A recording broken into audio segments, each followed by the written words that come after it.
Philippine Standard Time, 3:54 p.m. Maupay nga kulop sa atan nga tanan. Asya ini ang mga balita yan na nga oras. Agricultural Recovery Drive dako nga bulig sa mga parag-uma sa Northern Samar nga apektado sa pabag-o-bag-ong nga panahon. Detalye pamatian naton matika ang kan Charmaine Perito Balvez. Radyo Pilipinas report. Yinukot-yukot kakilo san seeds ang umulpot sa probinsya sa Northern Samar kumubulig sa mga parauma nga naapektuhan san grabe nga malain nga panahon lakip sa ginpadara nga ayuda tikang sa Department of Agriculture, Bureau of Plant Industry mao an masobra 3,000 ka kilo san liso san mais ngan 1,000 ka pakete san mga utanon sugad san petchay, tarong, okra, patola ngan ampalaya ginpangunahan sa Provincial Agriculture Office and Distribution para masigurado nga makakaulpot dayon ang ayuda sa mga pinakaapektado nga mga parauma ug otro makatikang nga makapananom.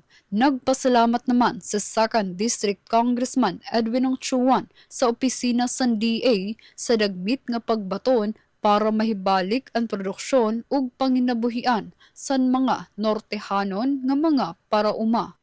Para sa Bagong Pilipinas, Charmaine Perito Balvez, Radyo Pilipinas, Radyo Publiko, Calbayog.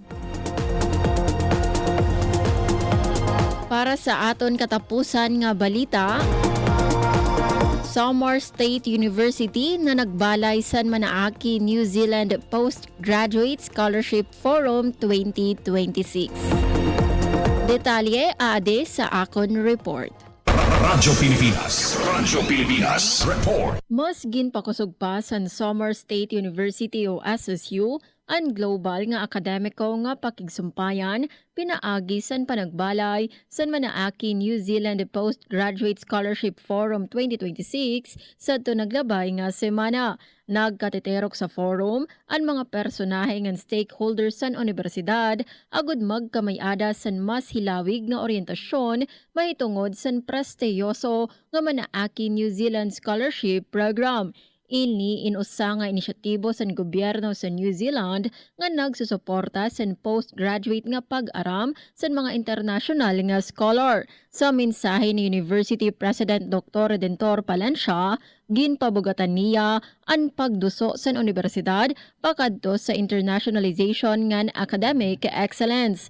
Samtang nagpresentar liwat si Dayan Mabunga tikang sa New Zealand Embassy sa Manila san mga detalye san programa, lakip ang kwalifikasyon ngan mga prioridad nga larang san pag-aram nga ginsundan san forum. Nagpapadayon ang SSU sa pagpahilapad san international linkages ngan pag-aghat sa academic community nga maghingyap san global nga oportunidad.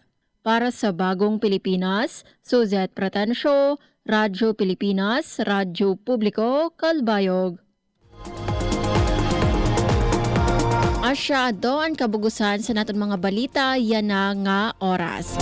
Padayon kamo pamati sa DYOG Radyo Pilipinas, Radyo Publiko, Calbayog para sa mga news updates. Ini si Suzette Pratencio para sa Radyo Pilipinas, Radyo Publiko.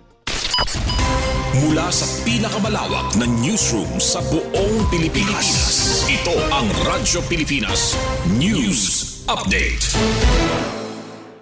Time to celebrate kulturang Pinoy, tradisyon, musika, sining,